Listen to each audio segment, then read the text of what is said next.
Apple just held their Let Loose Apple event with an earlier than usual timing and a shorter than usual event, focusing solely on iPads. Good riddance to the 9th gen iPad, and the 10th gen iPad is now cheaper, starting at $349 US. The iPad Air now comes with the M2 chip and a camera with landscape orientation, and a new 12.9-inch form factor. Even though Apple claims these new iPad Airs are quote-unquote redesigned and have a new 11-inch and 13-inch display, these feature exactly the same housing as previous generations, and it is still a 10.9-inch display, not an 11-inch display, and it's a 12.9-inch display, not a 13-inch display. But the products that do have a larger display this time are the iPad Pros, now featuring a slightly larger 11-inch display and an actually 13-inch display on the larger iPad Pro. The iPad Pro also has a subtle redesign with a thinner chassis, and they've gotten rid of the ultra-wide camera for a rather ugly camera bump. The iPad Pro is also now the thinnest Apple product Apple has ever made, and it also features thinner bezels and a stacked OLED display for higher brightness. It also supports the new thinner and lighter aluminum Magic Keyboard, which fortunately does not cost any more and also is going to be a lot more resistant to wear and tear and a lot of those scratches that the previous Magic Keyboard tended to accumulate. The M4 chip also made its debut on the iPad Pro today. And if you're wondering why Apple put the M4 chip on the iPad before the Mac, let me remind you that the M series of chip is not a Mac first chip. It's the iPad chip on the Mac, not the other way around. Quite frankly though, while Apple did let loose their iPads, they also lost the plot here. This event is nothing but a series of confusing decisions that make little to no sense. They started off by calling this event a different kind of Apple event, even though it was nothing different from another Apple event. They also called the iPad Air redesigned, even though nothing had actually changed in terms of the exterior design. They dropped support for the Smart Keyboard Folio on the iPad Air, even though the old Magic Keyboard comes with the same magnetic array and still supports the new iPad Air. The iPad also comes with a new blue color that doesn't even look blue. They also introduced a fourth Apple Pencil to the already confusing Apple Pencil lineup, making it even more confusing. And the Apple Pencil 2 and the Apple Pencil Pro start at the exact same price, which further adds to the confusion. They provided an incredibly high year-over-year performance increase on the new iPads, but there is nothing to make good use of these new performance jumps, apart from some software-locked features that make it look like it's exclusive to a chip when it's really not. There's a $200 jump for the iPad Pro's pricing, now making it more expensive or almost as expensive as an M2 MacBook Air. The question I can't help but ask is, who are these new iPads for?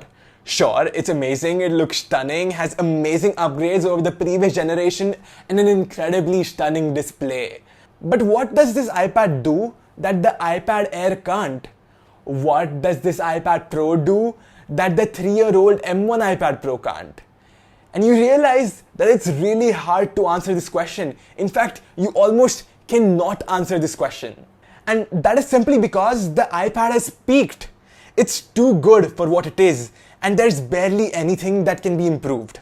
In fact, no one with an iPad from the last few years really wants to upgrade to the latest iPad, apart from a few tech YouTubers and people who have a wallet which is burning a hole in their pocket. If you're on the market to buy a new iPad right now and aren't sure which one to buy because all of them literally look the same, then you should look no further than the M2 iPad Air or the previous generation M1 iPad Air. Both these iPads have the M1 and M2 chip, which is more than anything you'll ever need in almost all tasks you do on your iPad. Moving on from this small rant about iPads though, there were a few good parts about this Apple event. The new Apple Pencil, although confusingly placed in the lineup, is a really good product, bringing in haptic feedback and a much needed set of features, including support from the Find My network. Apple also launched Final Cut Pro 2 for the iPad and Logic Pro 2 for the iPad, bringing in AI advancements and a lot of other needed features on the iPad.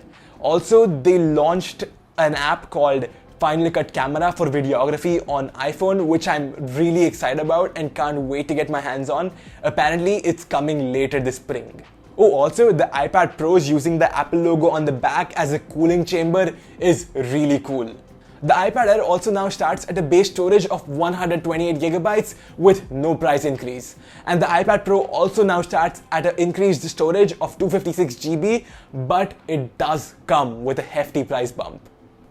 Also, the whole event, I was thinking that the event is just too high quality for it to be shot on iPhone, and I was like, maybe the October event was the last of its kind where it'll be shot on an iPhone. Maybe it was just a one-off thing. But they ended the event with shot on iPhone and edited on Mac and iPad. I was a little surprised by how good the quality throughout the event was with all the bokeh and all those things. It looked just like a real camera. It's quite impressive how the iPhone can literally just fit into the workflow of a big camera station and still look just as good. Of course, you won't get the same results if you use your own phone, because there's a lot more equipment that goes into filming such events. But again, it's just impressive that a phone can replace a camera in that big rig right now. To be really honest though, circling back to the iPad is a good product. It's certainly not a laptop or desktop replacement, although it is amazing for lightweight computing, schoolwork, note-taking, digital art, and photo editing. What makes or breaks the iPad really is the Apple Pencil, without which it doesn't make as much sense anymore. YouTubers are always claiming that the end of the iPad is near. The iPads aren't useful anymore because they can't run macOS, but they couldn't be further from the truth. The truth is, the iPad is going to be as popular as it is right now, as long as it is the only product that supports the Apple Pencil. But there is one product that is ready to dethrone the iPad.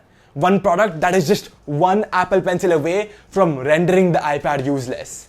A product that has already stolen my interest from new phones, tablets, or computers. But that video is for another day.